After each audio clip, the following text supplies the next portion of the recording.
how do you tell the difference between necessary assumption and sufficient assumption? You tell based on the word or phrase in the question stem. They'll use words and phrases that are synonymous with necessity. Words like depends upon, requires, assumes. They all mean necessary. On the flip side, sufficient assumption questions are asking for very different things. They're asking for new information that, if true, will guarantee the argument 100%, leaving no ambiguity at all.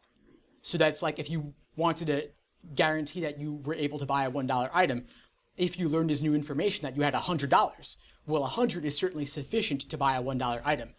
It's not necessary. You could get by with 5 or 10 or 20. Those would all be sufficient. But having $100 is sufficient. On the flip side, having the value of a penny is necessary to buy a $1 item, but it's not sufficient to buy a $1 item. So having the right perspective really matters. And you might ask, well, are there things that are both necessary and sufficient to assume for an argument? And the answer is yes. Having $1 is both necessary and sufficient to get the $1 item, but a stopped clock is right twice a day. So occasionally you could get lucky if you confuse one for the other. But the vast majority of the time, it really matters which way you're looking at the argument. And so doing questions by type can really help both to just distinguish the difference between these two question types and then making sure that your perspective is correct for viewing each of them. But I don't want you to focus too much on doing questions by type because it is also important to make sure that you're properly understanding the stimulus.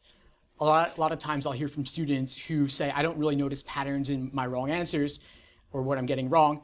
And then we see that they're already scoring, let's say, in like the low 160s or the high 150s. At that point, you might have a decent foundation in each of the question types. And so you don't notice any particular pattern. Or you might say that you're getting lots of flawed necessary assumption questions wrong. And I'll say, well, that's because there's lots of them to get wrong, right? Like those are some of the most common LSAT question types. So if you're getting them wrong, it could just be because there's a lot of them to get wrong. It's like a sampling bias. So instead, you might want to think about the method of reasoning in the stimulus and making sure that you properly understand